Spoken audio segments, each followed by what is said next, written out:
Hello, class, and welcome to the end of week 2 of History 245.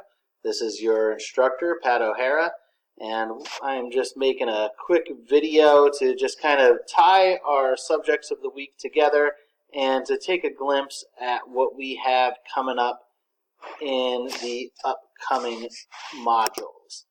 So we have a really brief agenda in which first we're going to look at this week's topic, which is the 1950s, whereas the discussion focuses solely on the subtopic of fear and anxiety in the 1950s.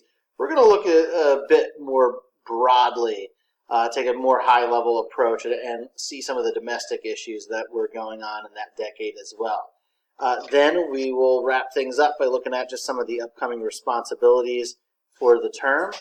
And of course, if you have any questions, that's something that you could just send me an email about, and we will set up a time to chat or discuss via email.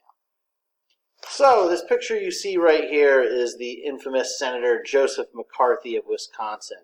The name McCarthy itself is nearly synonymous with American anti-communism in the 1950s and the Red Scare. What we're looking at this week has been fear during that decade and anxiety during that decade. And we see that the anxiousness that people would have been feeling and the uncertainty about the future of really the globe at the time, a lot of it was very much founded, right? There were legitimate concerns that another horrible war that would make World War II look even less intense could emerge during that time period. A lot of fear, a lot of uncertainty. But due to individuals like Joseph McCarthy and other ardent anti-communist politicians in the United States, we see that fear it surpassed reality and became really an ingrained part of American culture. So there's aspects of fear in the 1950s that were very, very real, but there was also aspects of fear that were in some ways manufactured. And the individual that we're seeing here is considered kind of the chief architect of that. And also sort of the fall guy for that. Because the whole concept of anti-communism or anti-radicalism really predates McCarthy by quite some time. And by the time that McCarthy becomes such a well-known, prominent, and popular politician, we'll see that the idea of anti-communism was quite ingrained in American culture. To start here, the first event that I've noticed coming up quite a bit in this week's discussion is the loss of China. And I have it written down as the fall of China, which isn't really an appropriate way to have it, so my apologies for that mistake. A lot of times we look at it as the loss of China, but even still, that's taken really a narrow viewpoint to the events that took place in China in the 1940s that would influence the 1950s. And China was a country that was immersed in civil war for quite a long time. Prior to World War II, before the Japanese invaded the Chinese mainland, China was already engulfed in a civil war between Chinese nationalists and Chinese communists. And those sides, to some extent, were able to put their differences aside to fight the Japanese. But unsurprisingly, the Civil War would resume following World War II and would ultimately lead in the victory of communist forces led by Mao Zedong, with Chiang Kai-shek's forces, the nationalist leaders' forces, fleeing off to Taiwan with a couple million of their followers. That event was a very traumatic event for observers here in the United States, because there was a whole bunch of anxiety regarding the power of the Soviet Union following the post-war, or following World War II. Now adding the world's most populous country to the list of communist countries made it look like a giant percentage of the world's population was falling into communist regimes, and it was very true. McCarthy and other anti-communist politicians were able to exploit those facts by demonizing Americans who had worked in China during that time and really putting part of the blame on them, from either saying that, well, they didn't do enough to support the Chinese nationalists, or outright accusing them of supporting the communists and essentially being traitors to America's interest abroad. McCarthy would eventually fall out of favor. A lot of his claims about communists within the American government were blatantly untrue. And as the hysteria of the second Red Scare would die down, McCarthy would certainly be the fall guy, while other anti-communist politicians, like, for instance, Richard Nixon, who was the vice president for much of the 50s, would maintain his political career and maintain his being as a respected American statesman. McCarthy, for his trouble, was censured by Congress and then died at a rather relatively young age. There are definitely some very real concerns for fear that fall outside of the scope of the Red Scare, or the McCarthyist scare, as we'd call it. And the main things there we could focus on are the rise of the nuclear age, the Korean War, and the space race. Nuclear weapons were something that, by 1945, were solely possessed by the United States. But as time went on, the Soviet Union was able to develop their own nuclear weapons. The Western Allies, France and Britain, were able to develop their own. And as time went on, China and other countries would develop nuclear weapons as well. And the fear of nuclear proliferation was very, very real. Schools, as we've discussed this week, had preparedness drills. People learned the whole duck and cover technique, which is looked back on now as almost laughable, but you have to remember the impact that would have had on school-aged kids living in this time period, and even adults that had witnessed the all-out horror of World War II, and were seeing technological developments that would mean if another war similar to World War II were to break out, what would it look like? Would it be a war where nuclear weapons have now become conventional weapons? Would the dropping of the bombs on Hiroshima and Nagasaki become the new norm, or would they remain the exception?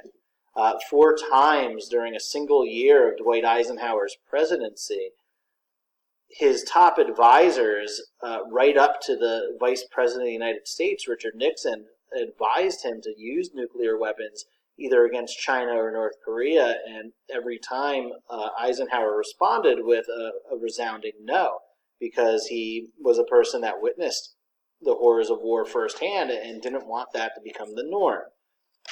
With the Korean War starting so quickly after World War II, the idea of a third world war seemed really realistic, right? The Korean conflict was one that involved many of the same nations. It was an international coalition that sought to eject the North Koreans from South Korea and to prevent the rest of East Asia from falling under communist leadership. The Soviet Union, for their part, supported North Korea, as did China. And it was a scary event that could have potentially led it in to become a multinational conflict, as World War II was, which could have had even more dire consequences considering the advances in weaponry that happened during World War II. Another cause for fear that many are discussing now in the discussion is the start of the space race with the launching of Sputnik 1. By the Soviets, and then eventually the first person in space that was launched by the Soviets. And we see that whereas the U.S. won some early Cold War victories in terms of the Greek Civil War, gaining the alliance with Turkey, and unifying the western section of Germany into a single country, whereas the U.S. had some early Cold War victories there, the space race was an area where the United States quickly fell behind. Eisenhower's political career took a big hit during that time because opponents accused Eisenhower of being soft on communism by not investing enough money into space exploration. Eisenhower was a fiscal conservative in the truest sense of the term, because Eisenhower believed that even when it came to military issues, that the United States needed to limit spending and didn't want to just issue a blank check to the military, wanted to make sure that money invested in the military was used for the correct purposes. as opposed to just being frivolously spent. Kennedy, in his race against Vice President Nixon, would exploit that fact to label the Republican administration as essentially being soft on communism. And the politics of the Cold War in that way would continue really straight up until both the Reagan and the first Bush administration, where foreign policy issues surrounding the confrontation between the Soviet Union and other communist states would be a political necessity.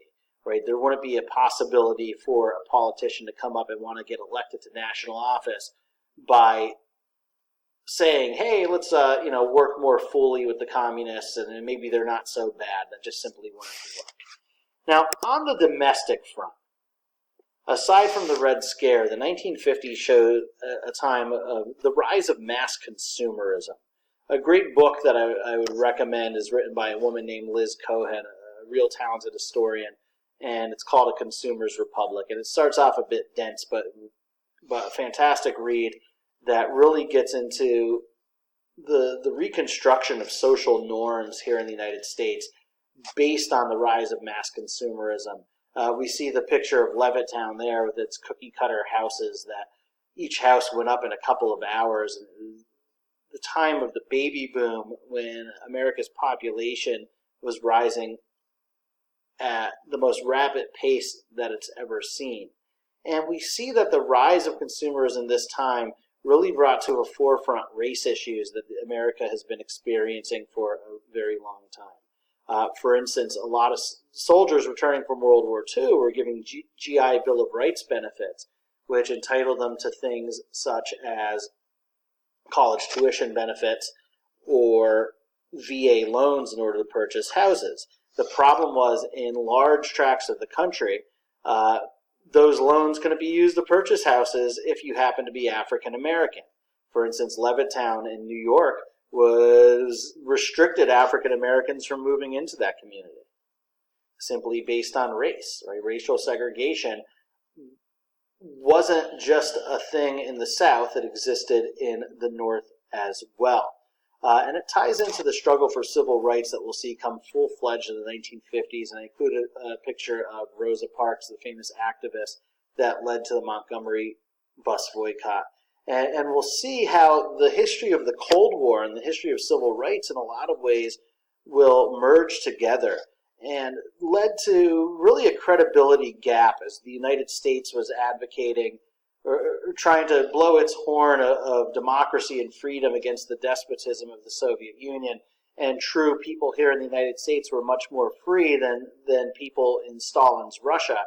However, it did show some hypocrisy as the U.S. was showing itself as the beacon of democracy, yet denying democracy and freedom to a large number of its population, even returning veterans from World War II that happened to be African American.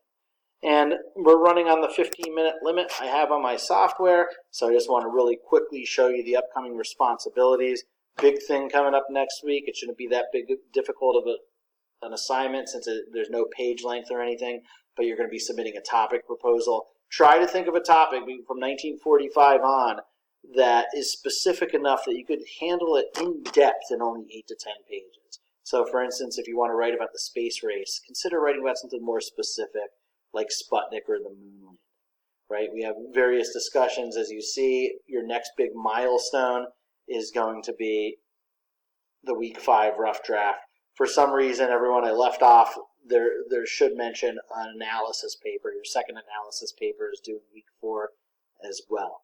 And your final paper, of course, at the end of the term, next last week, week 7.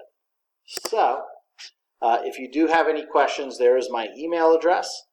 My contact info is also available in the announcements I post in the course, especially the My Instructor announcement. And that is that. I hope you all had a great weekend, and if you have any questions, you know where to find me. And enjoy the rest of the weekend.